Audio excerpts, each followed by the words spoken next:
I covered previously how to make a spiral Betty picture, and usually on this channel I colour in lines and spirals pictures from a lines, dots and spirals colouring book. So if you followed that tutorial and you made a spiral on the Spiral Betty website with a blank outline, or you have your own colouring book with a spiral picture inside, maybe you have a Spiroglyphics colouring book, you'll now want to know how to colour that. You could say there are right and wrong ways to colour in a spiral. It's more what kind of effect are you trying to achieve. Actually, the first thing that you need to know in order to colour in a spiral is to do with the pens that you use. So I use gel pens, which is very common for colouring in these pictures just because it's quick and easy and satisfying to kind of get that glide across the page when you're doing it. Perhaps if you have colouring pencils that are really good quality like Prismacolor colouring pencils, you might want to use those instead. One really important thing to know about gel pens, if you're buying a gel pen set, is usually not just that they come in different styles inside that set, but they'll also come in different nib sizes. I've got the Castle Arts gel pen set, and that has a range of different types of pen inside. So there's glitter pens and neon, glitter neon, there's some classics in there, so very fine line pens that maybe you'd normally expect to use as a gel pen for writing. They have some swirl pens in there and also metallics and pastels. And the set has 3 different nib sizes overall, so 1mm, 0.8mm and 0.6mm, but those nib sizes correspond to different styles. So for instance, the glitter pens have a 1mm nib size and the metallics have a 0.8mm tip. Now I find it easiest to colour a spiral picture using the 1mm and 0.8mm nib sizes. 0.6mm pens are really good for drawing lines and doing very detailed work, but they're quite scratchy and take a long time to colour if you're trying to cover a larger area. And even if the rings of your spiral don't look like they have very thick lines, once you actually start to colour them in, it's surprising how much ink sometimes you need to cover those areas. A crucial thing to know in terms of the coverage and the nib size is that the bigger the nib on your pen, usually the quicker the ink will flow, and that does mean that the pen runs out quicker than a pen with a more narrow tip. There are a few things that you can do to try and make the pen last longer. So I find if you colour with the pen slightly at an angle rather than straight down, then obviously gravity will do its thing and you can sometimes sort of slow down the ink flow a little bit that way.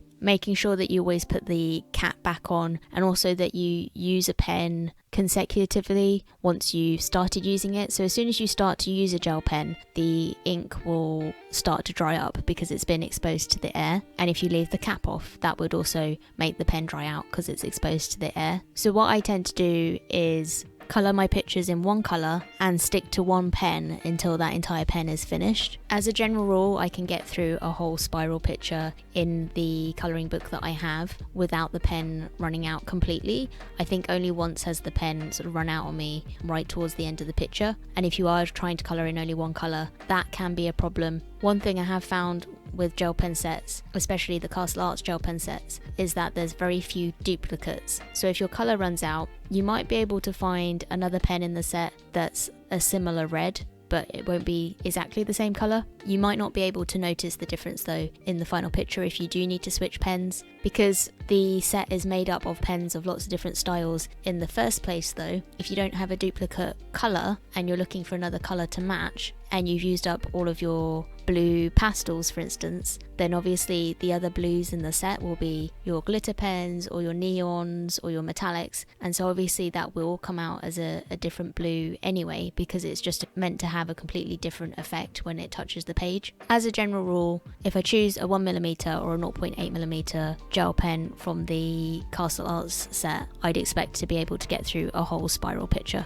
If you want to know which pens are which in the Castle Arts gel pen set, the glitter pens are 1mm, as are the glitter neons, whereas the metallics, the pastels, the neons and the swirl pens all have a 0.8mm nib instead, and only the classics have a 0.6mm nib. I would only use a 0.6mm for a spiral picture if the spiral was incredibly dense. If you've made your own picture on the Spiral Betty website, you may find that that's a lot more detailed than any spiral that you'll see in a book, because you can increase the rings and the contrast yourself to create a spiral that has a lot of rings to it. Now logically you'd probably think there's one of two ways to approach actually colouring in the spiral, and one would be to go from the middle and one would be to start on the outside. If you colour starting from the middle, I think what you'll find is that you'll end up with a sort of X-ray effect. So it's not the wrong way to colour in per se, but it's not necessarily the effect that you're going for either. The other thing is that you could actually colour in two colours. So you could colour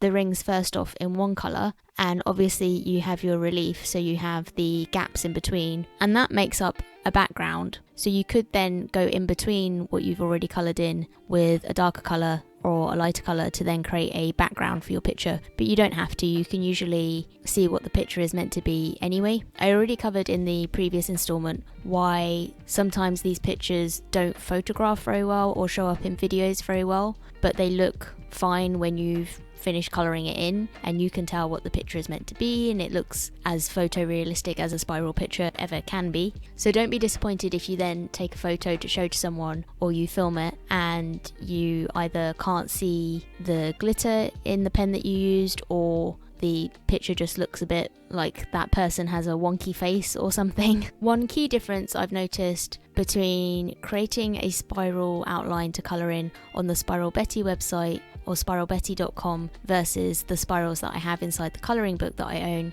is that on the outside, on the spiralbetty.com website, it just creates one end to the spiral, but in the colouring book, all of the spiral outlines have actually two ends. So it's actually a spiral nestled inside a spiral, if that makes sense. So if you've made your picture with spiralbetty.com, then obviously you can just pick up that outermost point and start colouring between the lines at the end on the outside edge and work your way inwards, going round and round in circles. But if you're colouring from a colouring book that has a spiral inside a spiral, it's the same principle. So just pick one end on the outside of the rings and colour inside the lines, working your way inwards, and you'll go round and round until you reach the centre, and then you can pick up the other outside end and colour inside those lines, and you'll find yourself colouring a spiral in between the lines of the spiral you just coloured. I think those are the main things that you need to know for how to colour in a spiral picture, whether you made it yourself online